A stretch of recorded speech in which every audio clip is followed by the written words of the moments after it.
Hi friends, university of കാലിക്കറ്റിൻ്റെ 3ാം semester corporate accounting എന്ന സബ്ജക്റ്റിൻ്റെ ചാപ്റ്റർ 1 അക്കൗണ്ടിങ് ഫോർ ഷെയർസ് ആണ് നമ്മൾ ഡിസ്കസ് ചെയ്തുകൊണ്ടിരിക്കുന്നത്. ഇന്ന് ഈ ചാപ്റ്ററിൽ 2 ടോപ്പിക്കാണ് കവർ ചെയ്യുന്നത്: കോൾസ് ഇൻ അരിയറും കോൾസ് ഇൻ അഡ്വാൻസും.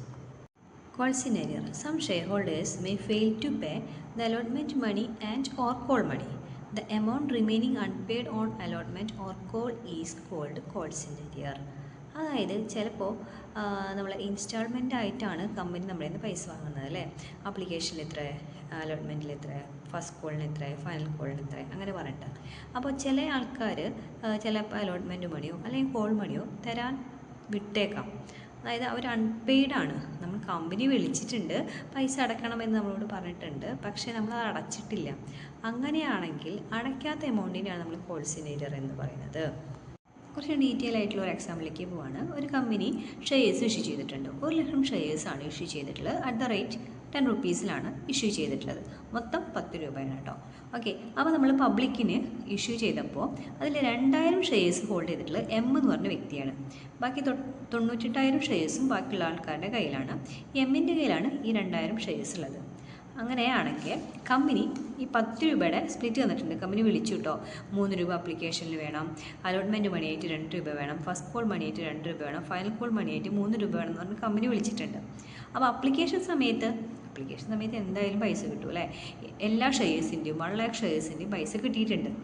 സെക്കൻഡ് അലോട്ട്മെൻറ്റ് ആയില്ലേ. അലോട്ട്മെൻറ്റ് ആയപ്പോൾ ഈ എമ്മിൻ്റെ പൈസ ഇല്ല കേട്ടോ. ആ നേരത്തെ എം തന്നില്ല. ബാക്കി ആയിരുന്നു, ബാക്കി 98,000 ഷെയർസിൻ്റെ ആൾക്കാർ പൈസ തന്നിട്ടുണ്ട്. ഫസ്റ്റ് കോളായി 2 രൂപ ഫസ്റ്റ് കോൾ വിളിച്ചു, അപ്പോഴും എം പൈസ തന്നിട്ടില്ല, ബാക്കിയുള്ളവർ പൈസ തന്നു. ഫൈനൽ കോളായി 3 രൂപ വെച്ച് വിളിച്ചു, എമ്മിൻ്റെ പൈസ ഇല്ല, 98,000 ഷെയർസിൻ്റെ ആൾക്കാരും പൈസ തന്നു. അങ്ങനെയാണെങ്കിൽ കമ്പനിയെ സംബന്ധിച്ച് ഈ 2,000 ഷെയർസിന് 2 രൂപ വെച്ചിട്ട് അലോട്ട്മെൻറ്റ് സമയത്തും ഫസ്റ്റ് കോളിൻ്റെ സമയത്ത് 2 രൂപ വെച്ചിട്ടും ഫൈനൽ കോളിൻ്റെ സമയത്ത് 3 രൂപ വെച്ചിട്ടും കിട്ടിയിട്ടില്ല. കമ്പനി വിളിച്ചിട്ടും ഇയാൾ ഈ പൈസ അടച്ചിട്ടില്ല, അൺപെയ്ഡാണ്. ഈ എമൗണ്ടിനെയാണ്, ഇയാൾ അടയ്ക്കാത്ത ഈ എമൗണ്ടിനെയാണ് നമ്മൾ എന്ന് പറയുന്നത് കോൾസ് ഇൻ അരിയർ എന്ന് പറയുന്നത്. അപ്പോൾ ഈ കോൾസ് ഇൻ അരിയറിന് എപ്പോഴും ഡെബിറ്റ് ബാലൻസ് ആണ് കേട്ടോ. അപ്പോൾ അലോട്ട്മെൻറ്റ് സമയത്ത് 2,000 ഷെയർസിന് 2 രൂപ വെച്ചിട്ട് 4,000 രൂപ കമ്പനിക്ക് കിട്ടിയിട്ടില്ല. ഫസ്റ്റ് കോൾ സമയത്ത് 2,000 ഷെയർസിന് 2 രൂപ വെച്ചിട്ട് 4,000 രൂപ കിട്ടിയിട്ടില്ല. ഫൈനൽ കോൾ സമയത്ത് 2,000 ഷെയർസിന് 3 രൂപ വെച്ചിട്ട് 6,000 രൂപ. അങ്ങനെ മൊത്തം 14,000 രൂപ കമ്പനിക്ക് കോൾസ് ഇൻ അരിയർ ആണ്. ഓക്കെ, ആണെങ്കിൽ ഈ തന്നിരിക്കുന്ന ഡാറ്റാസ് വെച്ചിട്ട് നമുക്ക് ജേണൽ എൻട്രി ഒന്ന് എഴുതി നോക്കാം. ഫസ്റ്റ് എന്താ വരാം, അപ്ലിക്കേഷൻ മണി റിസീവ് ചെയ്തു അല്ലേ. അപ്ലിക്കേഷൻ മണി റിസീവ് ചെയ്യുന്ന സമയത്ത് എങ്ങനെയാണ്, ബാങ്ക് അക്കൗണ്ട് ആയിട്ട് ടു ഷെയർ അപ്ലിക്കേഷൻ അല്ലേ. എത്ര, 1,00,000 ഷെയർസ് ഉണ്ട്, 3 രൂപ വെച്ചിട്ട്. അപ്പോൾ 1,00,000 × 3 3 ലക്ഷം അല്ലേ. അതിൽ നമുക്ക് സംശയങ്ങളൊന്നുമില്ല. അടുത്തത് application money transfer to share capital, share application account to equity share capital account. അവിടെയും പ്രശ്നങ്ങളൊന്നുമില്ല, നമുക്ക് അറിയാം അല്ലേ, ജേണൽ എൻട്രി അറിയാം. അടുത്ത എൻട്രി എന്താ, അലോട്ട്മെൻറ്റ് മണി ഡ്യൂ ആയി. അലോട്ട്മെൻറ്റ് മണി ഡ്യൂ ആകുമ്പോൾ എന്താ എൻട്രി വരാം, share allotment account to equity share capital 2 ലക്ഷം അല്ലേ. 2 അലോട്ട്മെൻറ്റിന് 2 രൂപയാണ്, ഇൻറ്റു 1,00,000 2 ലക്ഷം.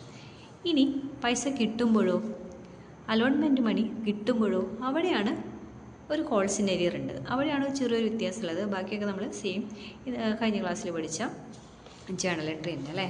അലോട്ട്മെൻറ്റ് മണി കിട്ടുമ്പോൾ ബാങ്കിൽ എത്ര വന്നിട്ടുണ്ട്, 98,000 ഷെയർസിന് 2 രൂപ വെച്ചിട്ടേ വന്നിട്ടുള്ളൂ അല്ലേ. അത് ബാങ്ക് അക്കൗണ്ടിൽ നമ്മൾ ഡെബിറ്റ് ചെയ്തു. കോൾസ് ഇൻ അരിയറിനെ നമ്മൾ എന്ത് ചെയ്യണം, ഡെബിറ്റ് ബാലൻസ് ആണ് കോൾസ് ഇൻ അരിയർ എന്ന് പറഞ്ഞിട്ടുണ്ട് അല്ലേ. അതെന്താണ്, നമുക്ക് കിട്ടാനുണ്ട്, കിട്ടിയിട്ടില്ല. നമ്മുടെ ഡെബിറ്റ് ബാലൻസ് ആണ്. കിട്ടാനുണ്ട്, കിട്ടിയിട്ടില്ല. കോൾസ് ഇൻ അരിയർ നമ്മൾ ഡെബിറ്റ് ചെയ്തു. 2 ഷെയർ അലോട്ട്മെൻറ്റ്, ഇതെന്താണ്, ഡെമ്മി അക്കൗണ്ടാണ് നമ്മൾ ക്ലോസ് ചെയ്യണം അല്ലേ. അപ്പോൾ അതിനെ ക്രെഡിറ്റ് ചെയ്യണം. അതൊക്കെ കഴിഞ്ഞ ക്ലാസ്സിൽ പഠിച്ചതല്ലേ. ഓക്കെ, ഷെയർ അലോട്ട്മെൻറ്റ് നമ്മൾ ക്രെഡിറ്റ് ചെയ്തു. ഷെയർ അലോട്ട്മെൻറ്റ് അക്കൗണ്ടിൽ എപ്പോഴും 2 ലക്ഷം തന്നെയാണ്. ഇവിടെയാണ് ഒരു വ്യത്യാസമുള്ളത്. നമ്മൾ ബാങ്ക് അക്കൗണ്ടിൽ നമ്മൾ 2 ലക്ഷം എഴുതുന്നില്ല, പകരം എന്ത് എഴുതുന്നുള്ളൂ, നമുക്ക് കിട്ടിയ എമൗണ്ട് മാത്രമേ എഴുതുന്നുള്ളൂ. കിട്ടിയ എമൗണ്ട് എത്രയാണ്, 98,000 ഷെയർസിന് 2 രൂപ വെച്ചിട്ടുമാണ് കിട്ടിയിട്ടുള്ളത്. അതുകൊണ്ട് ബാങ്ക് അക്കൗണ്ടിൽ നമ്മൾ 98,000 × 2 1,96,000 നമ്മൾ എഴുതുന്നത്. കോൾസ് ഇൻ അരിയർ ഉണ്ട്, 2,000 × 2 കിട്ടിയിട്ടില്ല അല്ലേ. ആ കിട്ടാത്ത എമൗണ്ട് കോൾസ് ഇൻ അരിയർ ആണ്. കോൾസ് ഇൻ അരിയറിന് ഡെബിറ്റ് ബാലൻസ് ആണ്, അതുകൊണ്ട് ഡെബിറ്റ് സൈഡിൽ എഴുതാം. ഇനി അല്ലെങ്കിൽ എന്ത് ചെയ്യാം, ബാങ്ക് അക്കൗണ്ടിൽ 1,96,000 വന്നിട്ടുള്ളൂ, ഷെയർ അലോട്ട്മെൻറ്റ് 2 ലക്ഷമാണ് ഡിഫറൻസ് ഉള്ളത്. നമുക്ക് കോൾസ് ഇൻ അരിയർ ആയിട്ട് ചിന്തിക്കാം. ഇങ്ങനെ ചിന്തിക്കുകയാണ് കൂടുതൽ നല്ലത്. എന്താ, എത്ര രൂപ കിട്ടി, എത്ര കിട്ടാനുണ്ട് എന്ന് ചിന്തിക്കുന്നതാണ് നമുക്ക് കണക്ക് ചെയ്യുമ്പോൾ കൂടുതൽ എളുപ്പത്തിൽ മനസ്സിലാക്കി ചെയ്യാനായിട്ട് എളുപ്പം. അപ്പം ഇങ്ങനെ ചിന്തിച്ചിട്ട് നമ്മൾ ജേണൽ എൻട്രി ചെയ്താട്ടോ, കാണാപ്പാഠം പഠിച്ചിട്ട് എഴുതരുത് കേട്ടോ. അടുത്ത entry first call money due ആവുന്നതാണല്ലേ. ഡ്യൂ ആകുമ്പോൾ എന്ത് entry, share first call account അറ്റർ to equity share capital account. അവിടെ പ്രശ്നങ്ങളൊന്നുമില്ല. അടുത്തെന്താ, എമൗണ്ട് മണി റിസീവ് ചെയ്യണം അല്ലേ. റിസീവ് ചെയ്യുന്ന സമയത്ത് പ്രശ്നമുണ്ട് അല്ലേ. എന്താ കാരണം, കോൾസ് ഇൻ ഏരിയർ ഉണ്ട്. ബാങ്കിൽ എത്രയേ കിട്ടുന്നുള്ളൂ, 98,000 × 2 രൂപ വെച്ചിട്ടുള്ളൂ കിട്ടുന്നുള്ളൂ. ബാക്കി 2000 ഷെയർസിന് 2 രൂപ വെച്ചിട്ട് കോൾസ് ഇൻ ഏരിയർ ആണ്. ഓക്കെ, അടുത്ത എന്താ, ഫൈനൽ കോൾ മണി ഡ്യൂ ആണ് സമയത്ത് പ്രശ്നങ്ങളൊന്നുമില്ല. ഷെയർ ഫൈനൽ കോൾ അക്കൗണ്ട് അറ്റർ to equity share capital account ആണ്. അടുത്തത് share final call money receive ആവുന്ന എൻട്രിയാണ്. റിസീവ് ആവുന്ന സമയത്ത് ഒരു കാര്യം കൂടി ശ്രദ്ധിക്കണം, കോൾസ് ഇൻ ഏരിയർ ഉണ്ട്. അതുപോലെ നമ്മൾ ഈ എമൗണ്ട് ഉണ്ടല്ലോ, അത് തെറ്റിപ്പോകരുത് കേട്ടോ. നേരത്തെ 2 സ്ഥലത്ത് 2 രൂപയായിരുന്നു. അതുകൊണ്ട് നമ്മൾ എന്ത് ചെയ്യും, 98,000 × 2 എന്ന ഒരു ചിന്ത വന്നിട്ട് പെട്ടെന്ന് എഴുതാനുള്ള ചാൻസ് ഉണ്ട്. അപ്പോൾ നമ്മൾ എന്ത് നോക്കണം, ഇതിൻ്റെ ഇൻസ്റ്റാൾമെൻറ്റ് തുക എപ്പോഴും നമ്മൾ നോക്കിയിട്ട് വേണം എമൗണ്ട് കണ്ടുപിടിക്കുമ്പോൾ, അല്ലെങ്കിൽ നമുക്ക് തെറ്റിപ്പോകാൻ ചാൻസ് ഉണ്ട് കേട്ടോ. അപ്പോൾ ഇവിടെ എത്ര കിട്ടിയിട്ടുണ്ട്, 98,000 × 3 രൂപയാണ് ഫൈനൽ കോളിൻ്റെ എമൗണ്ട്. അപ്പോൾ 98,000 × 3 കോൾസ് ഇൻ ഏരിയർ എത്രയാണ്, 2000 ഷെയർസിന് 3 രൂപ വെച്ചിട്ടാണ്. അപ്പോൾ അതാണ് കോൾസ് ഇൻ ഏരിയർ വരുന്നത്. ഇനി കോൾസ് ഇൻ ഏരിയർ പെയ്ഡായി, അതായത് എമ്മിൻ്റെ കയ്യിൽ പൈസ ഉണ്ടായിരുന്നില്ല, അതുകൊണ്ടാണ് നമ്മൾ കോൾസ് ഇൻ ഏരിയർ കിട്ടിയത് നമുക്ക്. ഇനി എമ്മിൻ്റെ കയ്യിൽ പൈസ വന്നപ്പോൾ എന്ത് ചെയ്തു, പൈസ തന്നു എം. അങ്ങനെയാണെങ്കിൽ നമ്മൾ എഴുതേണ്ട എൻട്രി എന്താ, ബാങ്കിൽ പൈസ വന്നു അല്ലേ. കോൾസ് ഇൻ ഏരിയറിന് നമ്മൾ ക്രെഡിറ്റ് ചെയ്തു. കാരണം എന്താ, കോൾസ് ഇൻ ഏരിയർ ഡെബിറ്റ് ബാലൻസ് ആയിരുന്നു. അത് കുറയ്ക്കാൻ വേണ്ടി നമ്മൾ എന്ത് ചെയ്യണം, ഓപ്പോസിറ്റ് ചെയ്യണം, ക്രെഡിറ്റ് ചെയ്യണം. Calls in arrear bank account അറ്റർ ടു കോൾസ് ഇൻ ഏരിയർ.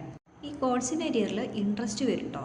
അതായത് എന്നാണോ ഡ്യൂ ഡേറ്റ് അന്ന് മുതൽ എന്നാണോ നമ്മൾ ആക്ച്വൽ പേയ്മെൻറ്റ് നടത്തിയത് അന്ന് വരെയുള്ള സമയത്തേക്ക് നമ്മൾ എന്ത് ചെയ്യണം, ഒരു ഇൻട്രസ്റ്റ് ചാർജ് ചെയ്യണം. ആ ഇൻട്രസ്റ്റ് റേറ്റ് 10% കൂടാൻ പാടില്ല എന്നാണ് പറയുന്നത്.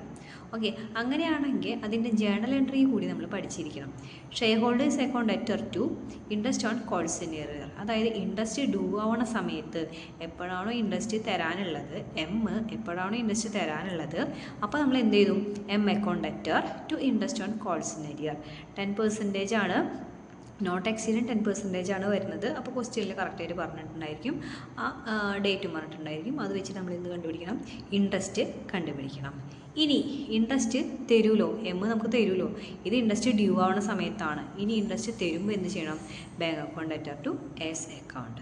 ഇനി ഇൻട്രസ്റ്റ് നമ്മൾ ബാലൻസ് ഷീറ്റിലേക്ക് ട്രാൻസ്ഫർ ചെയ്യാൻ വേണ്ടിയിട്ട് ഇയർ എൻഡ് ആകുമ്പോൾ നമ്മൾ ട്രാൻസ്ഫർ ചെയ്യുമല്ലോ, interest on calls in arrear account to profit and loss account. Next topic calls in advance ആണ്. When a share holder pay more money than called up, the excess money is called calls in advance. നമ്മൾ call ചെയ്തിട്ടുണ്ട്, company call ചെയ്തിട്ടുണ്ട്, ഇത്ര രൂപ call ചെയ്തിട്ടുണ്ട്. അപ്പോൾ അതിനേക്കാളും excess ആയിട്ട് ഷെയർ ഹോൾഡർ പൈസ തരാണെങ്കിൽ അതിനാണ് നമ്മൾ എന്ന് പറയുന്നത് കോൾസ് ഇൻ അഡ്വാൻസ് എന്ന് പറയുന്നത്. Thus calls in advance refers the amount paid by share holders in advance of it becoming due. അതായത് ഡ്യൂ ആവുന്നതിനേക്കാൾ മുന്നേ അയാൾ പൈസ തരാണ്, ഷെയർ ഹോൾഡർ പൈസ തരാണ്. അതിനെയാണ് നമ്മൾ എന്ന് പറയുന്നത് കോൾസ് ഇൻ അഡ്വാൻസ് എന്ന് പറയുന്നത്.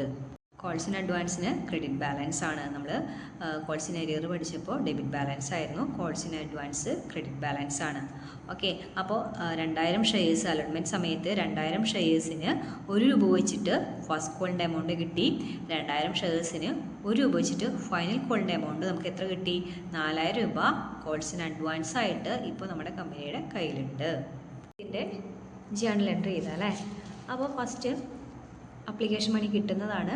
ബാങ്ക് അക്കൗണ്ട് അറ്റർ to share application 4 lakh, 1 lakh × 4 lakh വന്നു അല്ലേ. ഇനി നമ്മൾ എന്ത് ചെയ്യും, ഇതിനെ ഇക്വിറ്റി ഷെയർ ക്യാപിറ്റൽ അക്കൗണ്ടിലേക്ക് ട്രാൻസ്ഫർ ചെയ്യും. ഷെയർ അപ്ലിക്കേഷൻ അക്കൗണ്ട് അറ്റർ to equity share capital account 4 ലക്ഷം എഴുതി അല്ലേ. അടുത്ത എന്താ, അലോട്ട്മെൻറ്റ് മണി ഡ്യൂ ആവണം. അലോട്ട്മെൻറ്റ് മണി ഡ്യൂ ആവുമ്പോൾ എന്താ, ഷെയർ അലോട്ട്മെൻറ്റ് അക്കൗണ്ട് അറ്റർ ടു ഇക്വിറ്റി ഷെയർ ക്യാപിറ്റൽ എത്രയാണ്, 1 lakh × 2 2 ലക്ഷം അല്ലേ. അതിനും കുഴപ്പമില്ല. അടുത്ത എന്താ, അലോട്ട്മെൻറ്റ് മണി റിസീവ് ചെയ്യാണ്. അലോട്ട്മെൻറ്റ് മണി റിസീവ് ചെയ്യുന്ന സമയത്ത് നമ്മളൊന്ന് ശ്രദ്ധിക്കണം, ഇതിൽ എന്തുണ്ട്, കോൾസ് ഇൻ അഡ്വാൻസ് ഉണ്ട് അല്ലേ. ഓക്കെ, അപ്പോൾ ബാങ്കിൽ എത്ര വരും, ബാങ്കിൽ ഓൾറെഡി ഉള്ള 2 ലക്ഷം വരണം. പിന്നെയോ കോൾസ് ഇൻ അഡ്വാൻസ് ഇല്ലേ 4000, അതും കൂടി വന്നത് വേണം നമ്മൾ ബാങ്ക് അക്കൗണ്ടിൽ എഴുതാനായിട്ട്. ഷെയർ അലോട്ട്മെൻറ്റിൻ്റെ 2 ലക്ഷം നമ്മൾ ഡമ്മി അക്കൗണ്ടിനെ ക്ലോസ് ചെയ്യുമ്പോൾ ആ എമൗണ്ട് 2 ലക്ഷം വരണം. പിന്നെയോ calls in advance 4000. Calls in advance എഴുതുമ്പോൾ ഇങ്ങനെ സ്പ്ലിറ്റ് ചെയ്ത് എഴുതണം കേട്ടോ, അല്ലെങ്കിൽ തെറ്റി പോകാനുള്ള ചാൻസ് ഉണ്ട്. ഫസ്റ്റ് കോള് 2000 ഷെയർസിന് 1 രൂപ, ഫൈനൽ കോള് 2000 ഷെയർസിന് 1 രൂപ, അങ്ങനെ സ്പ്ലിറ്റ് ചെയ്തിട്ട് 4000 രൂപ. ഇനി ബാങ്ക് അക്കൗണ്ടിൽ എമൗണ്ട് കൺഫ്യൂഷൻ വരുമ്പോൾ ആദ്യം ഇത് എഴുതിയിട്ട് ആഡ് ചെയ്തിട്ട് ഇവിടെ എഴുതിയാൽ മതി കേട്ടോ, അല്ലെങ്കിൽ അതും തെറ്റി പോകരുത് കേട്ടോ. എന്താ പറഞ്ഞാൽ ബാങ്ക് അക്കൗണ്ടിലേക്ക് പൈസ വന്നു അല്ലേ, അപ്പോൾ ബാങ്ക് അക്കൗണ്ട് അറ്റർ ടു ഷെയർ അലോട്ട്മെൻറ്റ്, ഇതായിരുന്നു നമ്മൾ സാധാരണ ഉള്ള എൻട്രി. പക്ഷേ ഇവിടെ എന്തുണ്ട്, കോൾസ് ഇൻ അഡ്വാൻസ് ഉണ്ട്. അലോട്ട്മെൻറ്റ് സമയത്ത് നമ്മൾ കോൾസ് ഇൻ അഡ്വാൻസ് കൂടി നമുക്ക് കിട്ടിയിട്ടുണ്ട്. കോൾസ് ഇൻ അഡ്വാൻസിന് ക്രെഡിറ്റ് ബാലൻസ് ആണ്, അപ്പോൾ അതുകൊണ്ട് ആ എമൗണ്ടും കൂടി നമ്മളിവിടെ കാണിച്ചിട്ട് വേണം ജേണൽ എൻട്രി എഴുതാനായിട്ട്. നെക്സ്റ്റ് ഷെയറിൻ്റെ ഫസ്റ്റ് കോൾ ഡ്യൂ ആവുന്ന എൻട്രിയാണ്. ഷെയർ ഫസ്റ്റ് കോൾ അക്കൗണ്ട് അറ്റർ to equity share capital 1 lakh അല്ലേ. ഡ്യൂ ആവുന്നതിന് എമൗണ്ടിന് പ്രശ്നമൊന്നുമില്ല. പക്ഷെ അത് റിസീവ് ചെയ്യുന്ന സമയത്ത് നമ്മൾ ബാങ്കിലെ എമൗണ്ട് ഒന്ന് ശ്രദ്ധിക്കണം. ബാങ്കിൽ എത്ര വരുന്നുള്ളൂ, 98,000 ഷെയർസിന് 1 രൂപ വെച്ചിട്ട് വരുന്നുള്ളൂ. കാരണം എന്താ, 2000 ഷെയർസിന് ഓൾറെഡി നമുക്ക് മുന്നിൽ കിട്ടിയിട്ടുണ്ട്. അതുകൊണ്ടാണ് നമ്മൾ എന്ത് ചെയ്തിട്ടുള്ളത്, കോൾസ് ഇൻ അഡ്വാൻസ് എഴുതിയിട്ടുള്ളത് അല്ലേ.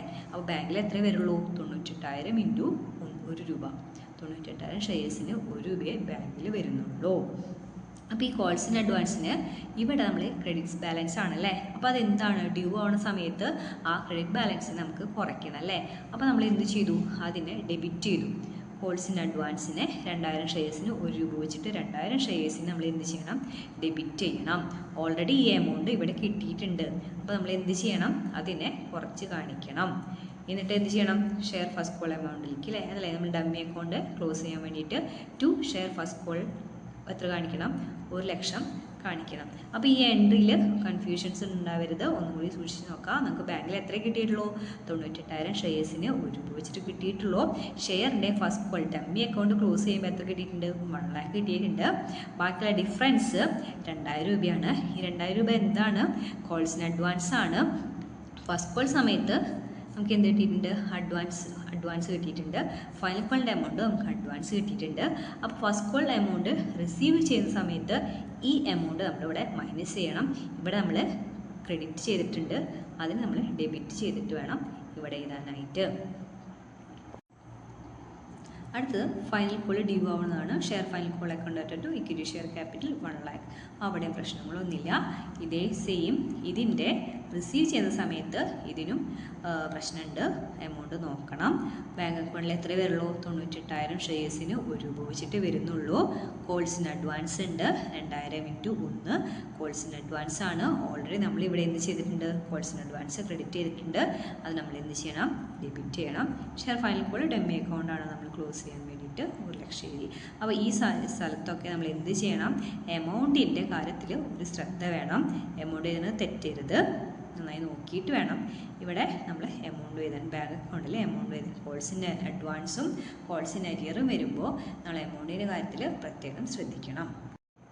നമ്മൾ കോൾസിൻ്റെ അരിയറിൽ ഇൻട്രസ്റ്റ് ഉണ്ടായിരുന്ന പോലെ കോൾസിൻ്റെ അഡ്വാൻസിലും ഇൻട്രസ്റ്റ് ഉണ്ട്. അത് എത്രയാണ്, നോട്ട് എക്സീഡിങ് 12% ആണ്. കോൾസിൻ്റെ അരിയറിൽ 10% ആയിരുന്നു, ഇവിടെ 12% ആണ്. From the date of receipt to due date, എന്നാണോ നമുക്ക് അഡ്വാൻസ് കിട്ടിയത് അന്നു മുതൽ ഡ്യൂ ഡേറ്റ് വരെ എന്നാണോ അത് അടയ്ക്കേണ്ടത്, ആ കാലയളവിലാണ് നമ്മൾ എന്ത് ചെയ്യുന്നത്, ഇൻട്രസ്റ്റ് കാൽക്കുലേറ്റ് ചെയ്യുന്നത്. അപ്പോൾ ഇൻട്രസ്റ്റ് ഡ്യൂ ആവുന്ന സമയത്ത് interest on calls in advance account അറ്റർ ടു ഷെയർ ഹോൾഡർ, എം ആണെങ്കിൽ എമ്മിൻ്റെ പേരിലേക്ക് എഴുതാം കേട്ടോ. അടുത്ത പേയ്മെൻറ്റ് ചെയ്യുമ്പോഴോ ഷെയർ ഹോൾഡേഴ്സ് അക്കൗണ്ട് അറ്റർ ടു ബാങ്ക്. കാരണം എന്താ, ബാങ്ക് നമ്മൾ പേ ചെയ്യല്ലേ, അതുകൊണ്ടാണ് ബാങ്ക് നമ്മൾ എന്ത് ചെയ്തിട്ടുള്ളത്, ക്രെഡിറ്റ് ചെയ്തിട്ടുള്ളത്. കോൾസിന് അരിയർ ആയിരുന്നപ്പോഴോ നമുക്ക് ഇങ്ങോട്ട് കിട്ടാണ്, അതുകൊണ്ട് നമ്മൾ റിസീപ്റ്റ് ആണ്, ഇവിടെ പേയ്മെൻ്റ് ആണ്. തെറ്റിപ്പോയത് കേട്ടോ, ഓപ്പോസിറ്റാണ് വരുന്നത്. അവിടെ കോൾസിന് അരിയറിൽ നമുക്ക് കിട്ടായിരുന്നു, ഇൻട്രസ്റ്റ് നമുക്ക് കിട്ടായിരുന്നു. ഇവിടെ അഡ്വാൻസ് ആയിട്ട് എമൗണ്ട് നമുക്ക് കൈവശം വന്നിട്ടുള്ളത് കൊണ്ട് നമ്മൾ ഇൻട്രസ്റ്റ് അങ്ങോട്ട് കൊടുക്കുകയാണ് ചെയ്യുന്നത്. അപ്പോൾ ഷെയർ ഹോൾഡേഴ്സ് അക്കൗണ്ട് അറ്റർ ടു ബാങ്ക് രണ്ടും നേരെ ഓപ്പോസിറ്റ് ആണ് കേട്ടോ. നെക്സ്റ്റ് ട്രാൻസ്ഫർ ചെയ്യുന്ന എൻട്രിയാണ് പ്രോഫിറ്റ് ആൻഡ് ലോസ് അക്കൗണ്ട് അറ്റർ to interest on calls in advance. Next topic difference between calls in arrear and calls in advance ആണ്. കോൾസ് ഇൻ അരിയറും കോൾസ് ഇൻ അഡ്വാൻസ് തമ്മിലുള്ള വ്യത്യാസമാണ്. കോൾസ് ഇൻ അരിയർ എന്ന് പറഞ്ഞാൽ it is the amount called by the company but not paid by the share holders. Company വിളിച്ചിട്ടുണ്ട്, share holder എന്ത് ചെയ്തിട്ടില്ല, pay ചെയ്തിട്ടില്ല. കോൾസ് ഇൻ അഡ്വാൻസോ it is the amount not called by the company, company വിളിച്ചിട്ടില്ല പക്ഷെ എന്ത് ചെയ്തു, but paid by the share holder, share holder pay ചെയ്തിട്ടുണ്ട്. It is the amount due to the company from the shareholders. ഷെയർ ഹോൾഡേഴ്സിൻ്റെ കയ്യിൽ നിന്ന് കമ്പനിക്ക് കിട്ടാനുള്ള എമൗണ്ടിനെയാണ് കോൾസ് ഇൻ ഏരിയർ എന്ന് പറയുന്നത്. It is the amount due from the company to shareholders. ഷെയർ ഹോൾഡേഴ്സിന് കമ്പനി കൊടുക്കാനുള്ള എമൗണ്ടിനെയാണ് നമ്മൾ എന്ന് പറയുന്നത് കോൾസ് ഇൻ അഡ്വാൻസ് എന്ന് പറയുന്നത്. അതായത് ഷെയർ ഹോൾഡർ അയാളുടെ എമൗണ്ട് അഡ്വാൻസ് ആയിട്ട് നമുക്ക് തന്നിരിക്കുകയാണല്ലോ, അതുകൊണ്ടാണ് ഇങ്ങനെ പറയുന്നത് due from the company to shareholders. It shows debit balance. Calls in ഏരിയറിന് ഡെബിറ്റ് ബാലൻസ് ആണ്, കോൾസ് ഇൻ അഡ്വാൻസിന് ക്രെഡിറ്റ് ബാലൻസ് ആണ്. Interest provide on its in the income for the company. ഇതിൽ നിന്ന് ഇൻട്രസ്റ്റ് കിട്ടുമ്പോൾ, കോൾസ് ഇൻ ഏരിയറിൽ നിന്ന് interest കിട്ടുമ്പോൾ നമുക്ക് എന്താണ്, കമ്പനിയെ സംബന്ധിച്ച് അത് നമ്മുടെ ഇൻകമാണ്, ഇങ്ങോട്ട് കിട്ടുന്നതല്ലേ, ആണ്. Interest provided on it is expense four the company. Advance share holder നമ്മുടെ കയ്യിൽ തന്നിട്ട് അഡ്വാൻസിന് നമ്മൾ അങ്ങോട്ട് ഇൻട്രസ്റ്റ് കൊടുക്കുമ്പോൾ നമുക്ക് എന്താണ്, എക്സ്പെൻസ് ആണ്. ഇവിടെ ഇൻകം ആണ്, ഇവിടെ എക്സ്പെൻസ് ആണ്. As per table F the maximum rate 10% ആണ്, ഇവിടെ മാക്സിമം റേറ്റ് 12% ആണ്. അപ്പോൾ ഈ ഡിഫറൻസ് ഒക്കെ എളുപ്പമാണ്, ഒന്ന് മനസ്സിലാക്കി വയ്ക്കാം. കോൾസ് ഇൻ ഏരിയർ എന്ന് പറയുമ്പോൾ എമൗണ്ട് കമ്പനി വിളിച്ചിട്ടുണ്ട്, ഷെയർ ഹോൾഡർ പേ ചെയ്തിട്ടില്ല. കോൾസ് ഇൻ അഡ്വാൻസ് എന്ന് പറയുമ്പോൾ എമൗണ്ട് കമ്പനി വിളിക്കാണ്ട് ഷെയർ ഹോൾഡർ തന്നതാണ്. ഇവിടെ company due to the company from the share holder. Share holders ഇങ്ങോട്ട് തരാനുള്ളതാണ്, ഷെയർ ഹോൾഡേഴ്സ് മുൻകൂട്ടി തന്നതാണ്. ഇവിടെ ഡെബിറ്റ് ബാലൻസ് ക്രെഡിറ്റ് ബാലൻസ് ആണ്, ഇവിടെ ഇൻകം ആണ്. ഇൻട്രസ്റ്റ് ഇതിൻ്റെ ഇൻകം കമ്പനിയെ സംബന്ധിച്ച് ഇൻകം ആണ്, ഇൻട്രസ്റ്റ് കമ്പനി സംബന്ധിച്ച് എക്സ്പെൻസ് ആണ്. ഇവിടെ 10% ആണ്, ഇവിടെ 12% ആണ്. അപ്പോൾ ഇന്നത്തെ വീഡിയോയിൽ ഇത്ര ടോപ്പിക്സാണ് നമ്മൾ കവർ ചെയ്തിട്ടുള്ളത്. ബാക്കി ഇനി അടുത്ത വീഡിയോയിൽ കാണാം. Thank you.